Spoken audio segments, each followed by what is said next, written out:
Maisha si safari rahisi kila wakati. Kuna nyakati za majaribu, huzuni na vizingiti visivyoeleweka. Lakini katika kila hali ngumu kuna nafasi ya kukua, kujifunza na kuimarika. Kumbuka, ndani yako kuna nguvu kubwa kuliko changamoto unazokutana nazo. Labda uioni sasa, lakini iko pale, ikikusubiri wewe uiamini. Watu wengi waliopata mafanikio makubwa leo walianguka mara nyingi kabla ya kusimama imara. Walikataliwa, walidharauliwa, wakakatishwa tamaa. Lakini hawakujitoa.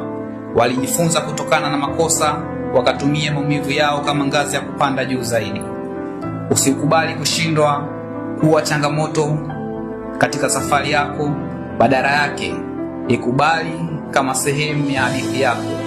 Usisahau kuwa hata usiku wa giza sana unaisha na jua huangaza tena.